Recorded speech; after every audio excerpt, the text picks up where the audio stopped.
Você, eu sou Júnior Moreira, esse é o Conversa de Redação e comigo aqui para debater os principais temas do dia, eu tenho os jornalistas Eduardo Costa, William Travassos, Marcelo da Fonseca e a defensora pública Silvana Lobo. Olha só, pessoal, o presidente Lula é muito criticado por transformar o anúncio de medidas para o Rio Grande do Sul em um evento político-eleitoral, com mais de meia hora de discurso, críticas a Bolsonaro e destaque para ações do governo e de ministros. Diz que queria viver 120 anos para disputar mais umas 10 eleições. No meio disso tudo, Lula anunciou um auxílio de R$ 5.100 para cada família atingida pelas enchentes. O presidente também garantiu reposição de casas para a população. Eduardo, eu acompanhei durante a chamada geral de ontem a fala do presidente Lula. Todo mundo falou, né? Ele ficou ali mais para o fim.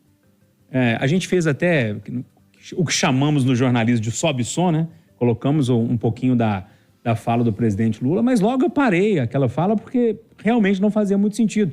Ele estava fazendo política num palanque onde a situação já era muito complicada. E por isso ele está sendo muito criticado. Como é que você lê essa história? Bom dia. Bom dia para todo mundo. Júnior, é Lula sendo Lula. Vai ser assim até morrer. Ele não é diferente. Agora, eu acho também que nós estamos pegando pesado demais, né? Eu acho. Qualquer político que estiver diante da situação daquela, vai pensar, sonhar e fazer política. Mas, o cara tá dando apoio, tá indo lá, tá falando, mas ele criticou o Bolsonaro. Isso também tá na pele dele. Ele tá visivelmente tocado pela tragédia e citou a esposa, a preocupação com os animais. A gente... Sabe, eu como não tenho coloração política, eu não tenho obrigação de criticar o Lula em tudo. Eu acho que estão pegando pesado com ele. Estão detonando o cara porque ele escolheu um gaúcho, potencialmente um candidato a governador, para coordenar as ações. Queria que ele colocasse um mineiro, um amazonense. Sabe, na boa. Não, eu acho que ele está fazendo o que pode, está presente, está aceitando sugestão. Você vê que hoje o Haddad vai reunir com os dirigentes dos bancos públicos para ver como é que vai ajudar. Derrapada todo mundo dá. O Eduardo Leite, que também está tendo uma postura quase que retocável, deu uma derrapada. Deu uma derrapada com aquela história. Então, a gente está sendo muito cruel. Imagina você sob pressão, com tanta coisa para olhar, fala uma coisa e outros caras... Nós estamos muito chatos, sabe, Júlio? Silvana, os jornalistas estão muito chatos ou o Lula deu uma escorregada, hein? Bom dia para você. Bom dia, Júnior, bom dia a todos. Olha, o Eduardo é o Eduardo, né? É o Eduardo. Ele tem toda a razão. Não é que o político até torce para ter um evento desse para ele subir no palanque, não. Ele não torce para isso, não. Mas uma vez acontecendo, é óbvio que ele vai utilizar disso. O errado foi o contrário, que na época da pandemia, o Bolsonaro teve maior palanque para ele se eleger eternamente no país e ele deu para trás. Em vez de ele montar num cavalo com a farda do exército e falar, nós vamos combater esse vírus, com a espada na mão, ele não fez nada disso, falou que aquilo era uma porcaria, uma gripezinha, não toma vacina, esculhambou o trem. Então, me permite uma parte. Claro. Foi bom demais você lembrar isso. O mais importante o Bolsonaro fez. Entupiu os estados de dinheiro, que era o que eles precisavam. Inclusive, quem vira salvou a folha de pagamento do Zema. E não surfou isso mesmo. Mas não utilizou isso daquilo. Quer dizer, eu achei até um negócio muito esquisito o que foi feito na época. Mas também não é esse que é o comentário. E outra coisa, gente. Quem é que está achando que ruim e falando que foi ruim, que está criticando?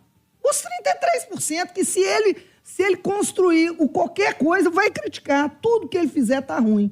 Mas vê se os 33% dele estão criticando. E aí, Marcelo da Fonseca, bom dia para você. Bom dia, Júnior, bom dia, amigos do Conversa, bom dia a todos os ouvintes. Eu entendo, acho que ontem a gente até falou, né? Eu acredito que o governo federal ele tem tido mais acertos do que erros nessa condução do Rio Grande do Sul, dessa tragédia no Rio Grande do Sul. E acho que a população percebe isso. A pesquisa da Quaest na semana passada mostra que mais de 50% consideram a atuação dos entes públicos positivas. Mas ontem eu acho que o Lula deu uma bola fora. Eu também acompanhei, né, a fala dele. Eu acho que quando ele começa a misturar esses problemas políticos do passado, né, essa briga com o Bolsonaro, com uma situação tão emergencial, ele acaba misturando questão política com questão prática. E aí, Eduardo, agora eu discordo mais, de forma mais veemente quando você fala, ele escolheu um gaúcho para resolver o problema no Sul. Estão criticando o Paulo Pimenta por ser um gaúcho? Não. A gente está criticando o Paulo Pimenta, a escolha do Paulo Pimenta para ser o 39º ministro, né, porque o Lula está criando mais um ministério para enfrentar esse problema.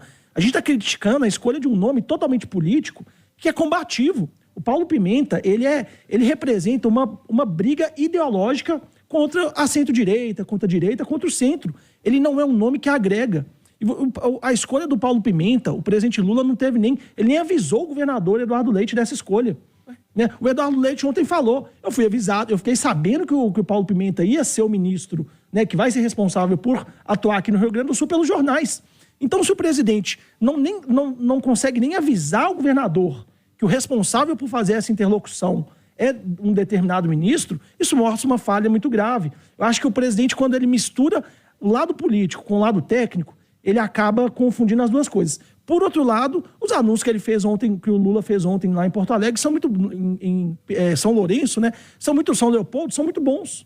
Né? 5 mil reais para ajudar as famílias, né? Liberação de recursos. Era uma agenda positiva que o presidente Lula conseguiu transformar numa agenda mais ou menos, com muitos problemas e com muitas críticas. A gente lembra que quem gosta do presidente Lula, os 30% que apoiam, né, para sempre, que são fiéis ao presidente Lula, eles vão continuar apoiando independente de tudo. Só que ele precisa conversar com os outros 2/3 do país.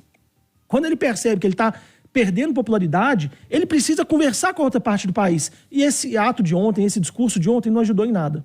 Ô Júnior, claro, ressalvada a necessidade do respeito eterno, que cada vez mais tem pelo Marcelo da Fonseca, discorda assim 1 milhão de vezes. O cara está ajudando o Estado. O cara está ignorando solenemente o fato de Eduardo Leite ser um provável concorrente contra ele daqui a 2 anos. O cara está falando com o Eduardo Leite, sentando na mesa com ele, na mesma mesa que está o cara. Ele escolhe um gaúcho, ministro da confiança dele, não para fazer as coisas, mas para coordenar a equipe dele. O cara que é da comunicação, que é apontada como a área mais falha do Lula. Ele escolhe esse cara. O Marcelo está reclamando que não avisou o Eduardo Leite. Mas eu, hein, Rosa? Mas aí você matou a charada. Eu, hein, Rosa? Mas, Edu, aí você Deixa eu matou a colocar charada. o William na Só 10 segundos Só para falta rebater, ver. porque, Edu, Amanhã depois o cara é responsável pela comunicação do governo. Ele não está fazendo um bom trabalho. Né? O presidente Lula admite. Essa é a chance dele se redimir. E aí você coloca um cara que não está fazendo um bom trabalho na área dele Tá bom. para gerenciar um ministério de suma importância Tá bom. para um Vou momento de emergencial. Vou pedir o Aécio para indicar o Paulo Abiaca. Não, mas a gente não pode falar de um erro com o outro. Deixa eu colocar o William na história. Pô, Ô, William, tão divertido. eu tô olhando pra sua cara, eu falei, vou deixar o William por último, porque ele tá olhando com a cara pra essa Eu tô situação achando mó toda. barato Bom dia. acompanhar vocês aí. Bom dia, Júlio. Bom dia, 33% bancada. do senhor. Bom dia aos ouvintes da Itatiaia. Gente, que legal. Eles colocaram o Bolsonaro, elogiaram o Lula, as medidas. Deixa eu falar uma coisa pra vocês. Imaginem. Vocês sabem que o Lula não tem palanque, né? Ele tá pedindo plateia em tudo quanto é lugar. Porque quando ele vai no lugar, ele infelizmente não consegue essa plateia. Ontem, no meio da tragédia, ele aparece com o povo morrendo, cidades alagadas, ele aparece sorrindo com a Janja, abraçando as pessoas e demonstrando o lado bom do político e trabalhando a imagem dele. O discurso do Lula, ele era tão político que você observa que o próprio Paulo Pimenta, que foi nomeado aí o novo coordenador das ações federais de reconstrução do Rio Grande do Sul, precisou tomar um cutucão da Janja para prestar atenção no que o Lula estava falando. Ele, que é o cara da comunicação, o SECOM, ele tomou um cutucão, a Janja passou por cima lá do ministro, empurrou o braço dele e falou assim, presta atenção no Lula, porque ele estava no celular. Pois bem, senhores, a grana toda de reconstrução do Rio Grande do Sul vai passar na mão de quem? Do Paulo Pimenta agora. Do Pimenta. Então, é claro que é uma indicação política, é claro que tem sim a necessidade de transformar o Lula no salvador da pátria, de conquistar as prefeituras, porque imagine que todos os prefeitos, os 440 municípios, vão bater cabeça para quem? Para o Paulo Pimenta. Hoje, mas vocês queriam colocar alguém da oposição? Não, Júnior. Eu não tô entendendo onde vocês querem chegar. Colocar alguém que tá fazendo É um a trabalho dominação bem que feito. vocês ainda não Não dá pra entenderam, mas colocar alguém tudo que tá bem. sendo Vamos lá, criticado gente, na tá área que ele tudo certo. Peraí, deixa eu organizar, senão todo mundo fala junto e não dá certo. Vai, William. Não, eu tô ficando imaginando se o Bolsonaro chegasse, vocês falaram no Bolsonaro, né? Se o Bolsonaro chegasse em pleno palanque, no meio da tragédia, com esse comportamento do Lula, ainda falasse o seguinte, Eu não tinha noção, estava conversando aqui com a esposa, eu não tinha noção que tinha tanta gente negra aqui no Rio Grande do Sul. Imagine essa fala na boca de Bolsonaro. O que seria hoje? Mas não, do Lula não. Ah, coitado, é um deslize. Coitadinho do Lula. Gente, vocês estão minimizando muito esse cara. E assim, usou como palanque. Não está preocupado com o povo do Rio Grande do Sul. É muita história e a postura dele é essa. Ele quer ter votos no Rio Grande do Sul. Porque se a gente for ver, ele perdeu a eleição no Rio Grande do Sul. Ô, Silvano, em qual município do Rio Grande do Sul que ele ganhou a eleição? Mas ele pode preocupar com esse voto do Rio Grande do Sul em talvez um momento menos trágico. E a escolha do Paulo Pimenta é muito infeliz porque dá a impressão que ele só está preocupando com o voto. Que ele não está se preocupando exatamente em conseguir tornar efetivas as ações do governo federal. Gente, eu vou virar o assunto, vou deixar o Eduardo arrematar aqui. Pode ser? O comportamento dos amados Marcelo da Fonseca, que é mais isento. Você já citou, vou ter que deixar ele falar. O comportamento do Marcelo da Fonseca, que é mais isento. O William Travassos, que faz parte dos 33, tá tudo contra, tudo errado. Você tá me chamando de bolsonarista, é isso? Não, de antipetista. Olha. Antipetista. Sim.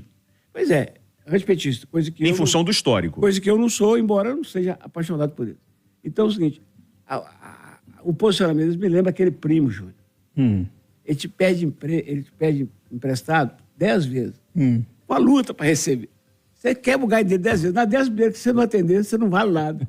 Pô, eles estão pegando firulas no negócio. Júnior, ontem eu tava sendo massacrado. O cara é político, pô. Aqui. O cara vai lá, ele é político, ele vai falar de política, Júnior. Ô, Júnior, Edu, ontem eu tava sendo massacrado, né, pelos bolsonaristas, que eu tinha elogiado o Lula, que eu falei que o Lula mais acertou, né, do que nessa condição, que eu reafirmo. Agora, tem algumas críticas que não dá para passar batido. E a escolha do Paulo Pimenta é uma escolha muito infeliz. Ela dá a entender para a população que ele está mais preocupado com a eleição que ele devia do que escolher? resolver o problema. Quem que ele devia escolher? Não é possível que o Ministério do Sérgio Moro. Transporte, no Ministério de Cidades... O Sérgio Moro é de outro estado, estou falando do Rio Grande do Sul. Não é possível que o PT no Rio Grande do Sul não tenha alguém mais Chamar o capacitado Sérgio do que... Moro, ele é inimigo, cara. Ele botou o Lula na Eu não quero que ele cadeia. coloque alguém de oposição. Ele botou o Alguém Lula tá na fazendo- cadeia. já Você sei, lembra o que o Papa Lula tomou Francisco. a cadeia? Aqui, ó, eu acho que deveria falar assim, Lula deveria chegar e falar assim, gente, calma, isso aí é uma chuvinha, vai acabar tudo, fiquem tranquilos, é bom que vocês se refrescaram, pense por esse lado, me poupe.